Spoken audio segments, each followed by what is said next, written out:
Hey everyone, I'm Big John, and welcome to another episode of the Diz Ability Show live. I love saying that. This week, I want to talk to you about what to do on a hot day. Now, first of all, I know it's November, and in most parts of the country, like up here in Maine, it is starting to get chilly. But in Florida, it's still up in the 60s and 70s, at least. So it can still get hot. Or lukewarm. Or mildly warm. Who knows? Florida's weird when it comes to weather. So, whenever we go to the parks, we always bring cooling towels and special neck fans that look like headphones. Both are guaranteed to keep your head cool and prevent you from overheating. Another thing to do is find some shade or go into an indoor attraction and take in the AC. Anything that can help you get out of the hot Florida sun whenever you can do so. So anyway, that's my tip. As always, if you have any questions on how to do Disney for people with disabilities, let me know in the comments if you're watching this live, or in the comments if you're watching this later. I'll make sure it gets to a future episode. Before we go any further, I want to show you guys something that's going to be part of the channel in December. This is a Disney 100 Advent Calendar Storybook Library, and it is a countdown to Christmas with 24 exciting books. And and every day in December leading up to Christmas, I will be doing a little vlog thing where I open one of these books and I take a look at them and give you my honest review of them. I, and if you have little ones, I'm guaranteed that they will especially love this when I do this. So stay tuned for that. Alright, and now it is time for this week's Top 5. So, the Christmas season is officially underway at Disney, and the trees are starting to come up as we speak, one after another. So this week we are going to cover my top 5 Christmas trees. Number 5, the Christmas tree at Wilderness Lodge. So, Wilderness Lodge's tree fits in with the theme of the hotel with all of its rustic decorations. It's very frontier-like. It's right in the center of the hotel lobby. If you've never been into the lobby of Wilderness Lodge, it is massive. You got the gift shops over here and Whispering Canyon over there. Somewhere in the distance you can hear someone screaming for ketchup. If you know, you know. And the, and it's even more beautiful at Christmas because of the tree and all the decorations around it. Number 4, the tree at Animal Kingdom. Now, the tree at Animal Kingdom is right in front of the park entrance, and it's beautiful. It really is. You got all of these ornaments themed to Africa and many of Disney's fine furry friends. And at the bottom of the tree, you'll find Winnie the Pooh and his friends, as well as Chip and Dale. It it really does fit the theme of Animal Kingdom. It truly does, and that's what makes the, the the Christmas trees even more special. Number 3, the tree at Hollywood Studios. Now, Their Christmas tree is in the center of Echo Lake, right next to Dinosaur Gertie. And every evening they do a lighting ceremony with Mickey and Minnie over the voiceover thing.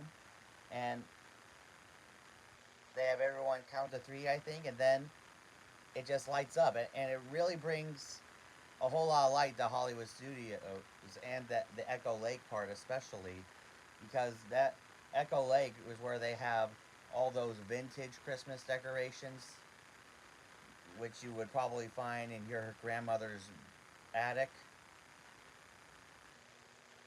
I'm going to my grandmother's next weekend, so I know what I'm talking about. Number two, the Christmas tree at the Grand Floridian. Now, now, of all the hotels, when it comes to getting decorated for Christmas, the Grand Floridian is perhaps the most decorated hotel on property, because of course you got the gingerbread house there, and of course when that tree comes up and all the decorations there, you're gonna be like, yep, it's officially Christmas time here at the Grand Floridian.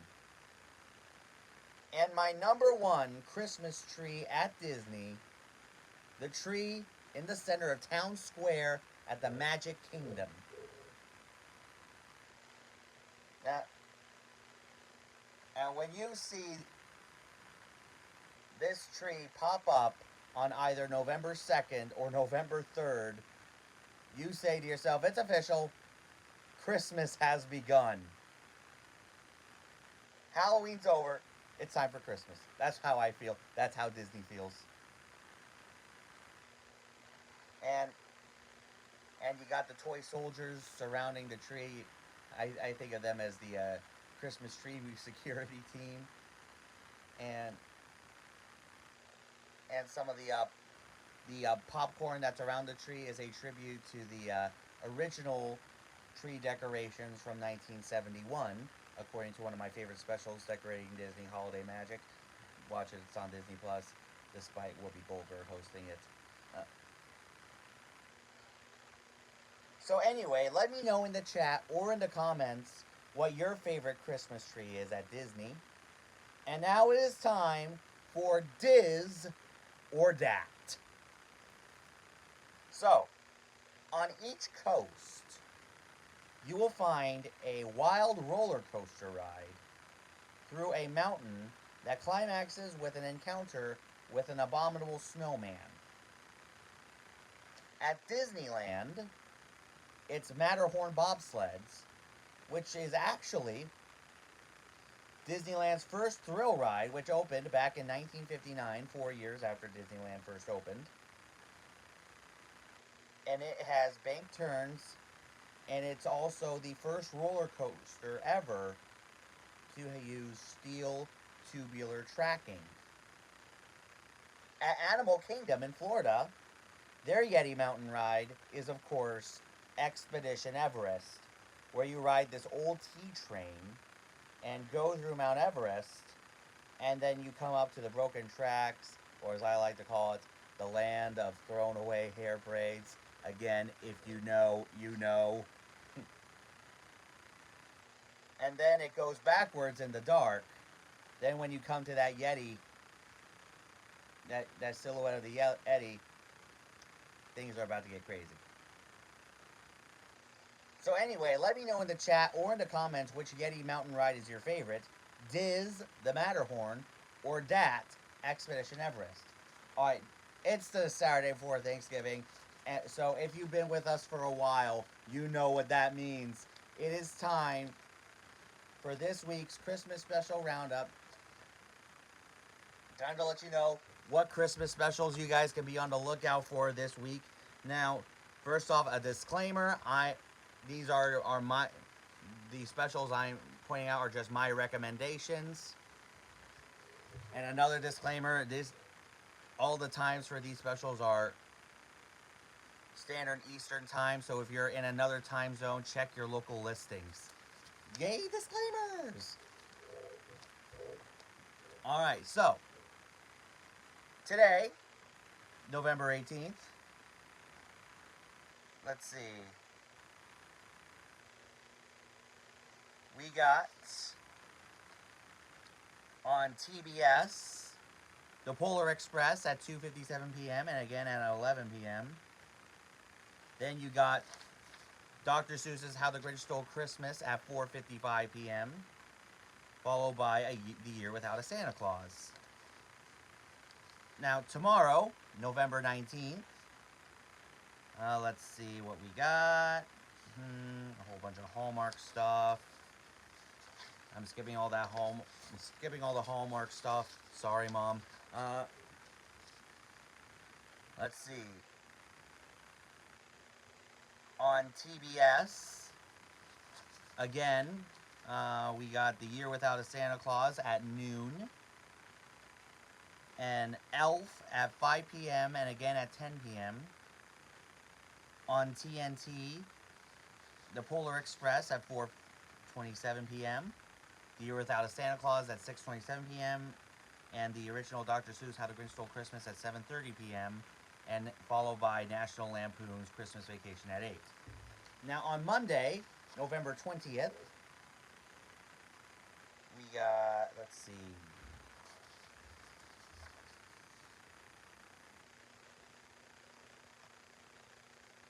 On November 20th, National Lampoon's Christmas Vacation at 4:30 p.m.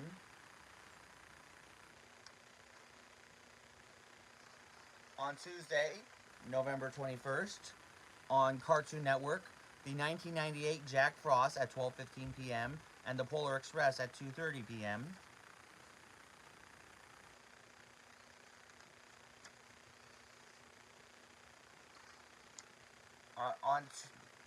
On Wednesday, the 22nd, on Cartoon Network, the Polar Express at noon, followed by The Year Without a Santa Claus at 2.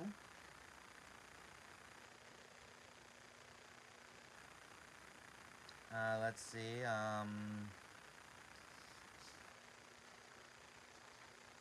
On Thursday the 23rd, aka Thanksgiving, of course, NBC will have the Macy's Parade. Now this year, the Macy's Parade is getting an extended half hour. So I think it'll start at 8:30 this year rather than 9. So, which means I better get up to Grandma's as soon as possible on Thanksgiving so I find a good spot to watch the parade with her. Now let's see, other than that, on Boomerang, 'Tis This Ho Ho Horrors at 4:30 p.m., which I assume is a Scooby-Doo thing. On Cartoon Network, we have The Year Without a Santa Claus at 10:45 a.m. On the CW, the classic 1934 Walt Disney Babes in Toyland at 9 a.m. and again at 3 p.m. That's the special where the iconic Disney toy soldiers make their debut.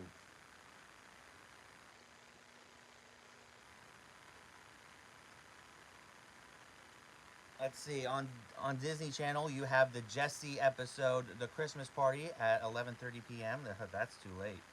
On Freeform, The Nightmare Before Christmas at 4:10 p.m., followed by Home Alone at 5:20 p.m. and Home Alone 2, Lost in New York at 8:20 p.m. On TBS, The Year Without a Santa Claus. Those are all too early, except for the Polar Express, which will be at 10 p.m., and that one's too late. On TNT, the 1998 Jack Frost at noon, followed by the Polar Express at 2:12, The Year Without a Santa Claus at 4:12, Elf at 7, and National Lampoon's Christmas Vacation at 9. And finally, for this week, on Friday the 24th, On Boomerang, if you have Boomerang, a Jetson Christmas Carol at 4:30 p.m.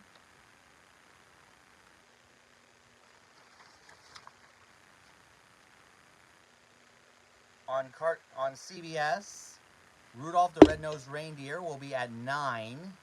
Kind of late for Rudolph, don't you think? Usually it's at 8.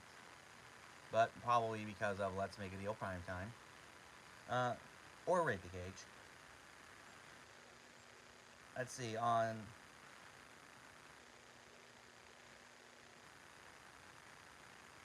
Disney XD, a Phineas and Ferb Family Christmas. And Duck the Halls, a Mickey Mouse Christmas special at 9:30 p.m. On Freeform, the 2009 version of A Christmas Carol with Jim Carrey at 6:20 p.m. But before that, oh, that's too early. A Simpsons Christmas Stories at 1:30 a.m. That's way too early. And Jim Carrey's How the Grinch Stole Christmas at 8:25 p.m.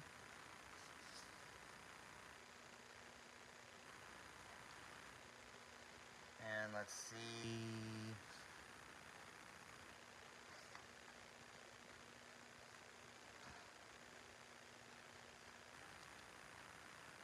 On TBS, we got The Polar Express at 2:45 p.m.